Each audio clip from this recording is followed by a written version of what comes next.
Un garçon orphelin, timide et au physique peu avantageux, fait de son mieux pour s'occuper de sa petite sœur. Un matin, sur le chemin de l'école, il tombe par hasard sur une amie d'enfance, la même fille qui était devenue son ennemie des années auparavant. Après avoir détruit le jardin de sa famille et disparu sans un mot, un petit garçon et une petite fille s'échangent un regard dans un champ de tournesol. De nombreuses années plus tard, dans un lycée japonais, un camarade de classe demande à Watari s'il compte rejoindre un club. Il répond qu'il ne peut pas. Il doit s'occuper de sa petite sœur qui est encore en CM1. En s'éloignant, le camarade grommelle que Watari se sert toujours de cette excuse pour éviter de passer du temps avec eux. À ce moment-là, Watari Nayato, un lycéen de 16 ans en deuxième année, est interpellé par Tokui Shigenobu, un camarade de classe qui souhaite lui parler. Un peu plus à l'écart de la foule, Tokui lui propose de rejoindre un petit groupe informel qui n'a pas encore vraiment décidé quoi faire. Une fois de plus, Nayato explique que, même s'il aimerait bien, il doit veiller sur sa sœur et va peut-être devoir commencer à travailler prochainement. Tokui lui répond que c'est admirable d'être aussi dévoué à sa famille et ajoute qu'il est lui-même très proche de son grand-père. Nayato se sent soulagé. Tokui est le seul qui ne lui parle jamais de complexe de la petite sœur. En parlant de filles, Ishihara Yukari apparaît soudain dans le couloir, demandant à Nayato s'il vient à la réunion d'aujourd'hui, puisqu'ils ont décidé de construire un parterre de fleurs. Nayato donne sa réponse habituelle. Il doit s'occuper de sa sœur. Comme ils habitent près l'un de l'autre, Ishihara promet de passer lui déposer ses notes, même s'il a décliné l'invitation. En partant, elle l'appelle « petit frère », ce qui fait complètement fondre Nayato devant tant de mignonneries. Chez lui, Nayato réfléchit à quel point sa vie tourne autour de sa petite sœur, Watari Suzushiro. Pendant qu'ils mangent un repas qu'il a cuisiné pour eux deux, il lui demande quel âge elle a eu le mois dernier. « 10 ans », répond-elle avec un éclat d'enthousiasme. Plus tard, alors que Nayato fait la vaisselle, il est surpris par l'arrivée de sa tante Tamio, âgée de 28 ans. Elle plaisante en disant que Nayato est le portrait craché de son père et ajoute que c'est une chance que Suzu tienne de sa mère, à part pour la taille. Cela dit, Tamio lui tend une enveloppe contenant son argent de poche et Nayato est choqué par la somme reçue ce mois-ci. Sa tante lui demande d'acheter quelque chose de bien pour Suzu, puisque c'était son anniversaire. Puis, un peu hors sujet, sa tante admet qu'elle a l'impression de donner de l'argent de poche à son grand frère, ce qu'elle trouve étrangement satisfaisant.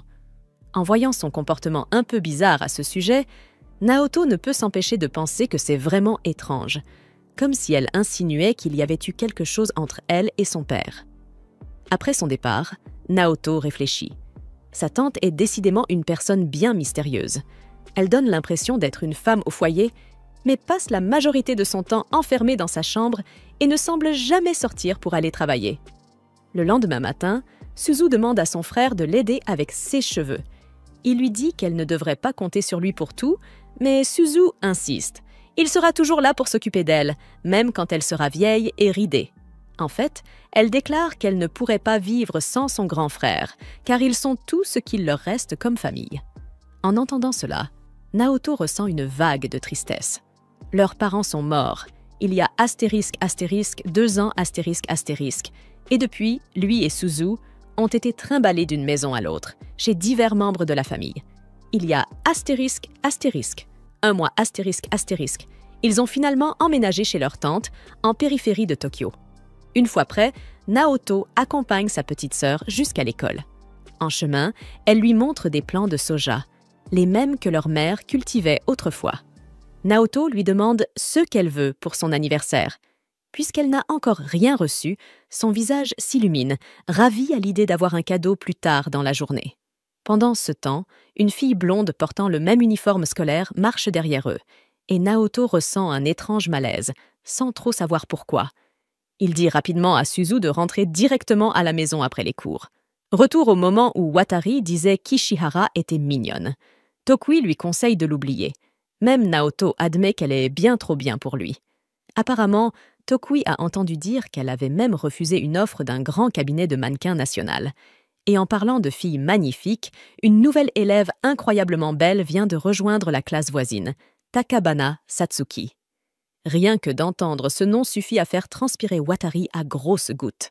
À la fin de la journée, Naoto Watari est en train de ranger ses affaires dans son casier, quand la fille blonde de ce matin-là l'interpelle. Au moment où il entend sa voix, un frisson glacial lui parcourt le dos. Il tente de l'ignorer et quitte rapidement le lycée. Mais le problème, c'est qu'elle est tenace. Elle décide que ce serait une excellente idée de lui courir après, l'appelant sans cesse. Finalement, Naoto en a assez et lui demande excédé ce que cette destructrice de jardin lui veut.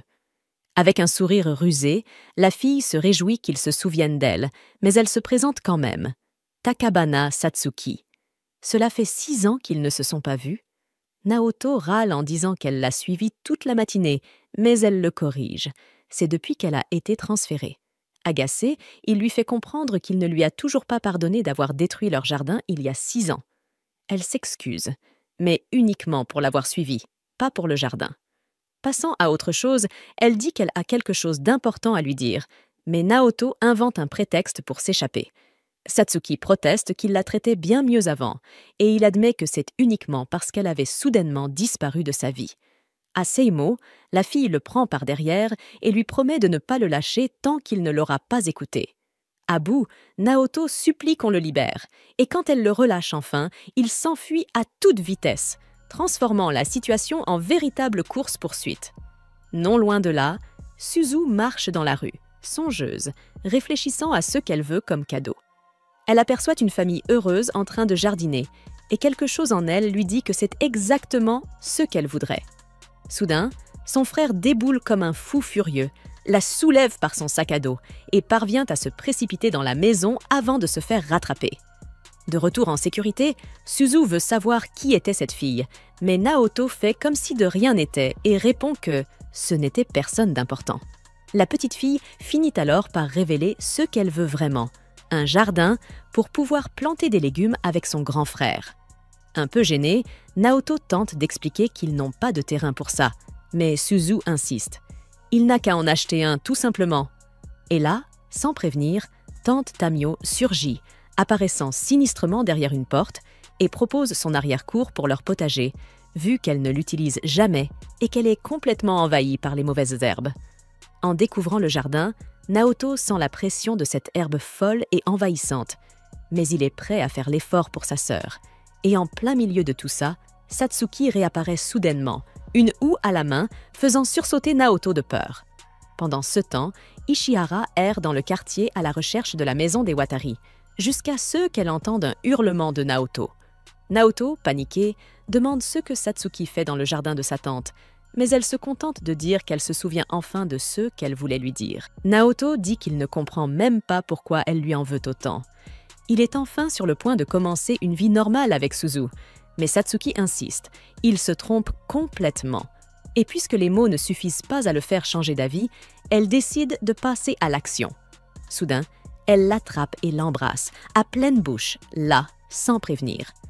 À cet instant précis, Ishihara, qui jetait un coup d'œil dans le jardin depuis l'extérieur, tombe pile sur la scène. Satsuki et Naoto tombant au sol, comme sortis tout droit d'un film romantique. Et comme si cela ne suffisait pas, Satsuki continue de l'embrasser comme si sa vie en dépendait. Et pour dire vrai, Naoto ne peut pas vraiment dire qu'il n'aime pas ça. La suite, c'est lui se réveillant en pleine nuit, dans son lit, avec pour seul souvenir d'avoir perdu haleine dans le jardin. C'est là que sa tante fait irruption dans sa chambre, le traitant de pervers et jurant de le mettre dehors s'il ose encore faire ce genre de choses dans son jardin. Le matin venu, Naoto accompagne Suzu à l'école et tente de lui expliquer que cette fille blonde, il ne se passe rien du tout entre eux. Mais Suzu, visiblement jalouse, ne veut rien entendre de ses excuses et décide de remettre le jardin en état elle-même. Elle s'élance, laissant son frère perplexe, surtout parce qu'elle ne semble pas du tout se souvenir de Satsuki. Au lycée, Ishihara essaie de comprendre si elle a vraiment vu Naoto embrasser Takabana hier, et si oui, cela voudrait dire qu'ils sortent ensemble. Comme par hasard, Naoto arrive à ce moment précis, s'excusant d'avoir manqué la réunion d'hier et expliquant qu'il ne pourra pas non plus venir aujourd'hui. Ishihara comprend, puisqu'il a toujours pris soin de sa petite sœur, contrairement à son propre frère, qui a coupé tout contact avec elle en grandissant. Naoto dit que ce gars-là a de la chance d'avoir une grande sœur comme elle.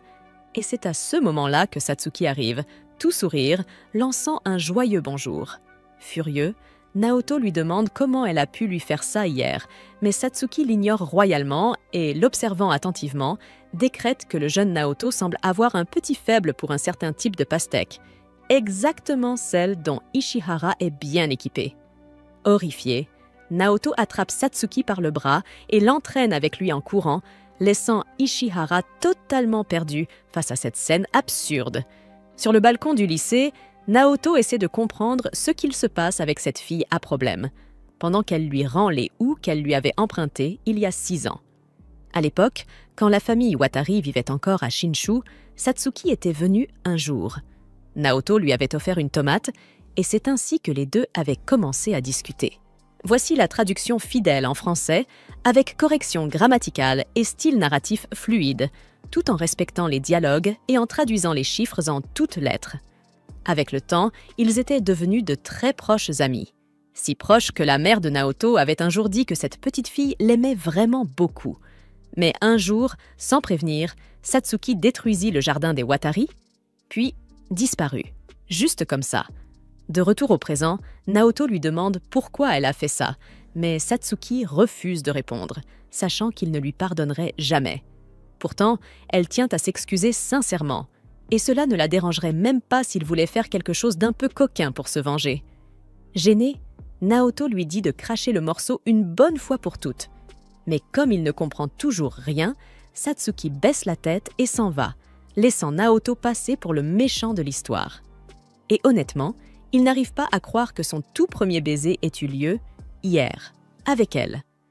Plus tard, encore au lycée, Tokiwi demande à Naoto de l'aider avec quelque chose dans la salle audiovisuelle, et Naoto est surpris de voir Ishihara là aussi. Sur le chemin du retour, il a le moral à zéro. Ishihara a évité son regard toute la journée, elle qui, depuis le lycée, a toujours été son réconfort. Et maintenant, Satsuki a tout gâché. Parler du diable. Satsuki apparaît, portant Suzu sous le bras, celle-ci ayant le genou éraflé, ce qui fait croire à Naoto qu'il s'est passé quelque chose de grave. Il attrape sa houe et ordonne à Satsuki de relâcher la petite, mais celle-ci reste campée sur ses positions. Elle sait très bien que Naoto ne lèverait jamais la main sur une fille. Alors, elle repose calmement Suzu. Et Suzu explique que la grande l'a juste ramassée après sa chute. En plus, elle a réussi à la convaincre de l'aider avec le jardin. Naoto est confus. Sa sœur n'était-elle pas jalouse? Mais la petite lui explique qu'elle s'est souvenue que Satsuki était la fille qui vivait autrefois chez eux, à Shinshu, alors ça ne la dérange pas s'ils sont amis. Satsuki rentre donc avec les 2 frères et sœurs, toute excitée à l'idée de leur donner un coup de main, affirmant qu'elle s'y connaît bien en jardinage, puisque, selon elle, le jardin de Shinshu lui appartenait avant de devenir celui de la famille Watari.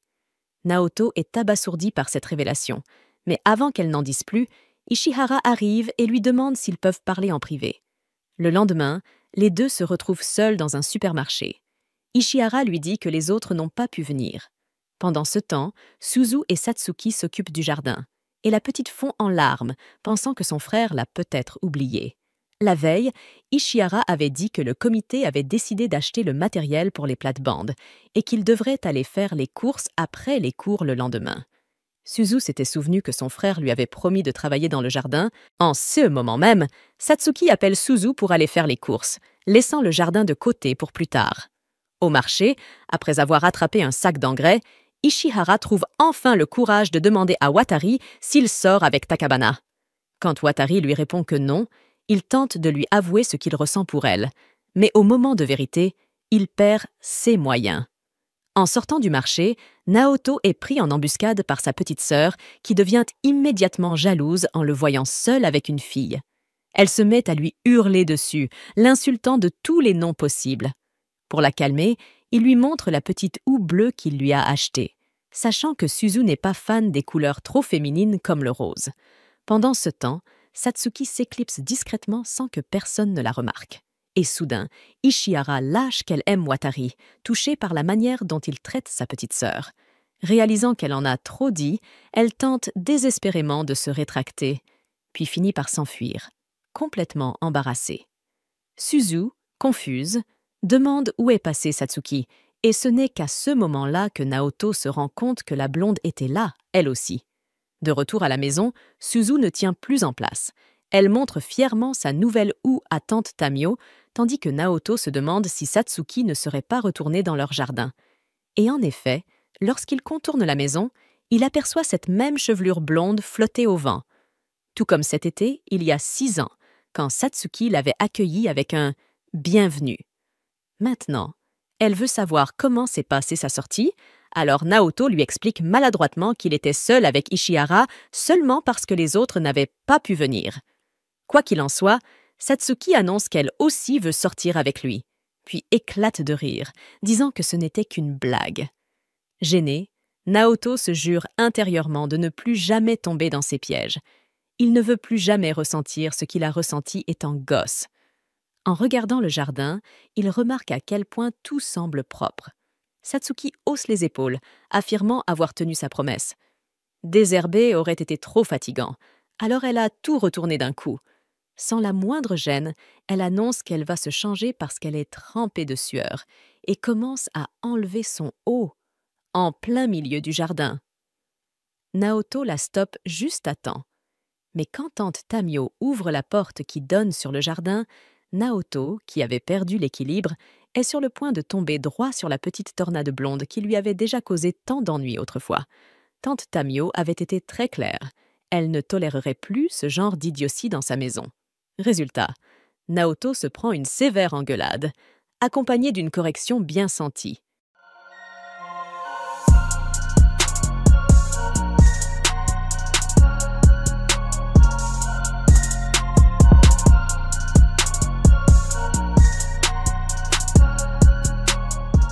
Après que Tamayo soit partie furieuse, Naoto et Satsuki se lèvent et s'éloignent l'un de l'autre.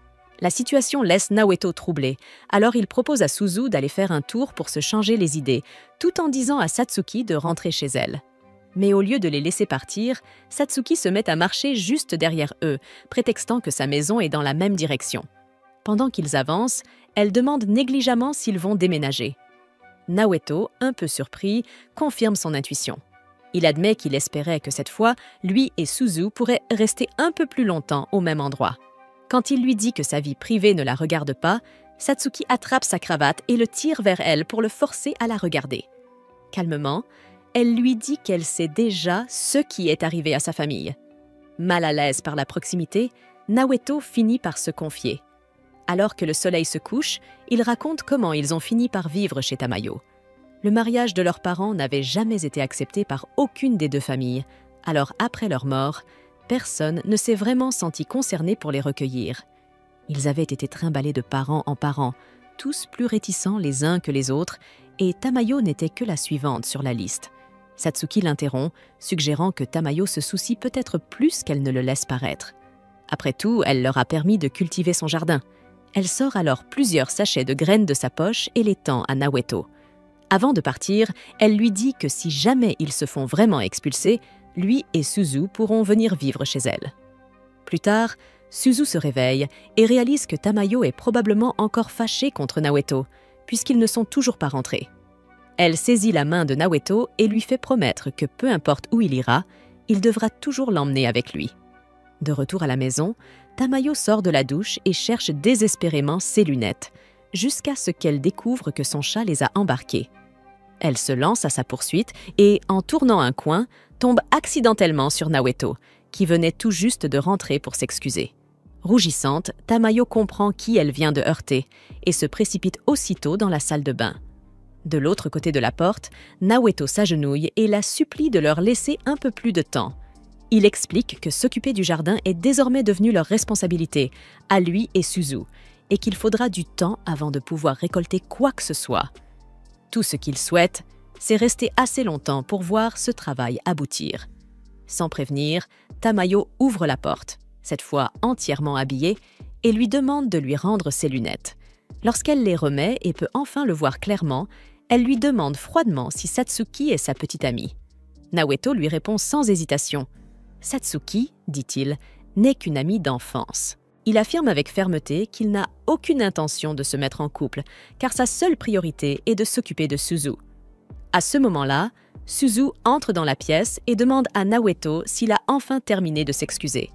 Tamayo la regarde, puis dit que si Naoto est réellement sérieux à propos de Suzu, alors il ferait mieux de se concentrer sur le jardin au lieu de perdre son temps avec des filles. Le visage de Naoto s'illumine en entendant ces paroles, qui sous-entendent qu'ils sont autorisés à rester. Tout excité, Suzu invite aussitôt Tamayo à venir les aider dans le jardin. Mais Tamayo refuse immédiatement, déclarant qu'elle n'a aucune intention de faire du travail physique. Cela éveille la curiosité de Naoto. Il se souvient que leur père avait un jour mentionné qu'il jardinait souvent avec Tamayo autrefois. Mais dès qu'il évoque son frère, le visage de Tamayo s'assombrit. Elle réagit violemment, ordonnant à Naoto de ne plus jamais parler de son frère. Les laissant perplexes, ils se demandent ce que leur père a bien pu faire pour qu'elle le déteste autant. Le lendemain, Satsuki se joint à eux sur le chemin de l'école. En marchant, Suzu lui raconte en détail tout ce qui s'est passé la veille, tandis que Naoto, silencieux, se demande pourquoi Satsuki est encore là. Croisant son regard, Satsuki le taquine, ce qui crée une atmosphère légère et paisible entre eux trois. Quelques jours passent, et les graines qu'ils ont plantées commencent enfin à germer.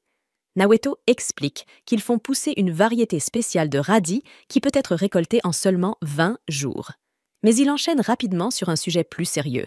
Il a trouvé les résultats scolaires de Suzu sur son bureau et s'inquiète de ses notes en baisse. Suzu lui propose alors de lui faire cours. Sans vraiment avoir le choix, Naoto accepte, mais pas sans la réprimander au passage. Il lui dit qu'elle doit apprendre à devenir plus autonome. L'avertissement entre par une oreille et sort par l'autre, car Suzu s'accroche à lui en disant qu'il sera toujours là pour s'occuper d'elle de toute façon. Un jour, à l'école, Naoto se rend compte que les examens de mi-semestre approchent. Yukari lui propose alors de réviser avec elle. Bien qu'il refuse d'abord, craignant de la ralentir, Yukari insiste gentiment et lui demande au moins d'y réfléchir. Elle s'éloigne ensuite avec une amie, laissant Naoto songeur. Il essaie de ne pas trop y penser, mais Shigenobu ne tarde pas à souligner à quel point Yukari s'est rapprochée de lui ces derniers temps. Naoto tente de minimiser la situation, affirmant qu'elle est simplement polie. Mais le rouge qui lui monte aux joues le trahit. Une fois que Shigenobu s'en va, l'expression de Naoto change. Il réalise que Suzu n'apprécierait probablement pas qu'il passe du temps seul avec Yukari. Plus tard, dans l'après-midi, une forte pluie s'abat à la sortie de l'école. Sans parapluie, Naoto regarde ses camarades partir les uns après les autres. Satsuki s'approche alors et lui tend un parapluie de secours. Il lui demande pourquoi elle n'a pas marché avec lui ce matin-là. Satsuki répond avec désinvolture qu'elle ne voulait pas déranger son moment de complicité avec Suzu. Elle avoue ensuite qu'en réalité, elle les a suivis à une distance de 5 mètres tout le long du trajet jusqu'à l'école. Puis, avec un sourire moqueur, elle propose qu'ils partagent le même parapluie, sans se douter que Yukari est cachée derrière les casiers, en train d'écouter en silence. Personne ne le remarque, mais Shigenobu est également témoin de toute la scène. Une fois rentrée chez lui, Naoto se souvient soudain que Suzu était peut-être restée coincée à l'école elle aussi, sans parapluie. Il fouille dans sa chambre pour chercher un imperméable et aller la chercher. Mais en ouvrant son placard, il tombe sur une feuille de test froissée, dissimulée au fond. À sa grande surprise, c'est un test avec un score parfait. Déconcerté, Naoto se demande pourquoi Suzu aurait caché un si bon résultat. Avant qu'il ait le temps d'y réfléchir davantage, Suzu entre dans la pièce. Pris de panique, Naoto fourre rapidement la feuille dans sa poche, espérant qu'elle ne l'a pas vue fouiller. Suzu commence à parler avec naturel, disant qu'elle a raccompagné son camarade Setyu chez lui parce qu'il avait oublié son parapluie. L'expression de Naoto change subtilement et sa voix devient plus tendue lorsqu'il lui répond. Suzu remarque aussitôt le changement de ton, mais Naoto évite le sujet, prétendant qu'il doit passer à la supérette, puis quitte brusquement la chambre. Dehors, sous la pluie, il se maudit de ne pas avoir félicité Suzu, ni pour son excellent résultat, ni pour sa gentillesse envers son camarade. Il réalise qu'il l'a toujours considérée comme une fille incapable de se débrouiller seule. Toute sa vie a tourné autour d'elle, la protéger, s'occuper d'elle, veiller à son bonheur. Mais maintenant qu'elle commence à prendre son indépendance, une étrange inquiétude s'installe en lui. De l'autre côté de la rue, il aperçoit soudain Satsuki, complètement trempée par la pluie. Il comprend alors qu'elle avait menti. Elle n'avait qu'un seul parapluie, celui qu'elle lui avait donné. Pris d'un élan d'inquiétude, il lui attrape le poignet Mais Satsuki balaie doucement son geste en disant qu'elle a dû se tromper. Ce mensonge ne fait qu'accentuer le malaise de Naoto. Il a l'impression que tout le monde autour de lui fait semblant. Il commence même à se demander si Suzu n'a pas fait semblant elle aussi, minimisant ses capacités pour qu'il puisse continuer à se sentir utile et nécessaire. Satsuki, voyant son expression fermée et troublée, s'approche doucement et tend la main vers lui, inquiète. Naveto affirme qu'il va bien, mais il remarque à quel point Satsuki est encore trempée. Sans un mot, il retire sa veste et la pose sur ses épaules, un geste qui la touche visiblement. Il l'accompagne jusqu'à un vieil immeuble délabré tout près, surpris de découvrir qu'elle vit si près de chez lui. Quand elle tente d'ouvrir la porte, la poignée lui reste dans la main. Naoto ne peut s'empêcher de se demander quel genre de parents laisseraient leur fille vivre dans un endroit pareil. Satsuki lui dit de rentrer vite pour se réchauffer. Mais comme Naoto ne bouge pas, elle lui saisit la main et le tire à l'intérieur. Il résiste, disant qu'il doit retourner auprès de Suzu, mais Satsuki réplique que Suzu est assez grande pour rester seule un moment. Puis, sans détour, elle l'accuse de ne jamais penser à lui-même, de vivre uniquement à travers la dépendance de Suzu. C'en est trop pour Naoto. Il la saisit par les épaules et la plaque contre le mur, élevant la voix pour la réprimander d'oser dire de telles choses. Mais le silence de Satsuki lui fait plus mal qu'il ne l'aurait cru. Il détourne le regard et murmure qu'elle ne comprend rien au lien qui l'unit à Suzu. Sans ajouter un mot, il quitte l'appartement, la laissant seule derrière lui. Dès qu'il est parti, Satsuki se laisse glisser lentement contre le mur. Un léger rougissement lui monte aux joues et elle murmure doucement pour elle-même qu'en réalité, elle le comprend très bien. Dehors, Naoto marche sous une pluie fine, chaque pas plus lourd que le précédent. Six pensées se tournent vers Suzu. Il commence à réaliser que tout son monde tourne autour d'elle. Et s'il arrêtait, ne serait-ce qu'un instant, de la mettre toujours en premier, peut-être qu'il pourrait enfin penser à Yukari. Lorsqu'il rentre chez lui, Suzu se précipite vers lui.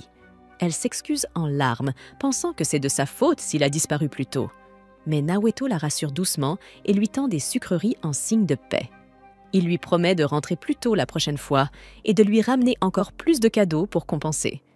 Suzu, les larmes aux yeux, lui rappelle qu'il avait promis de l'aider à réviser, en disant qu'elle a besoin de tout son temps parce qu'elle n'est pas aussi intelligente que les autres. Naoto sort alors la feuille de test qu'il avait trouvée plus tôt. Quand elle la voit, Suzu change radicalement d'expression. Elle l'arrache des mains de Naoto, la froisse, puis la jette au loin. Il va la récupérer et lui dit qu'elle n'a clairement pas besoin d'aide en maths. Mais Suzu insiste. Ce score parfait n'était qu'un coup de chance. Elle a encore besoin de lui pour tout le reste. Avant que Naoto ne puisse répondre, le monde commence à tourner autour de lui. Sa vision se brouille et ses jambes cèdent sous lui. Il s'effondre au sol devant elle. Paniquée, Suzu se précipite à l'intérieur pour appeler Tameo. Le lendemain, la nouvelle se répand à l'école. Naoto est absent. Chez lui, Suzu refuse de quitter son chevet, insistant pour rester dans le lit avec lui malgré les avertissements de Naoto qui lui dit qu'elle risque d'attraper sa maladie aussi.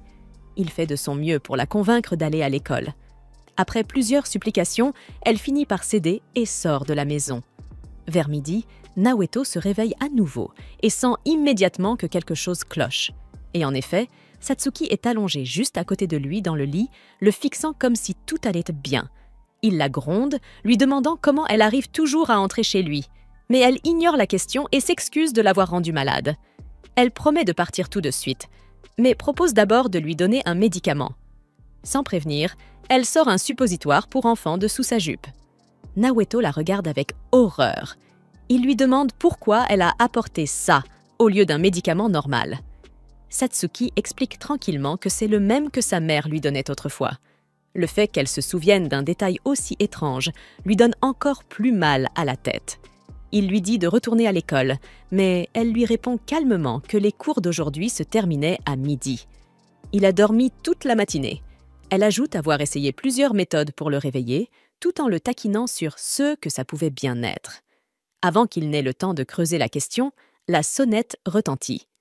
Naoto se redresse difficilement pour aller voir et découvre Yukari à la porte, l'air inquiète. Il commence à s'angoisser. Il est en pyjama. Et surtout, Satsuki est toujours dans sa chambre. Malgré tout, il la laisse entrer. Yukari lui demande si elle peut utiliser la cuisine pour lui préparer quelque chose de chaud, et Naoto, encore un peu sonné, accepte d'un signe de tête. À peine a-t-elle disparu dans la cuisine que Satsuki annonce qu'elle va s'en aller, car elle n'aime pas traîner avec lui quand Yukari est là. Mais avec un sourire malicieux, elle s'assoit sur lui à califourchon et lui glisse qu'au fond, il voudrait peut-être qu'elle reste. Pris de panique, il pousse Satsuki sous la couverture, et s'y glisse lui aussi.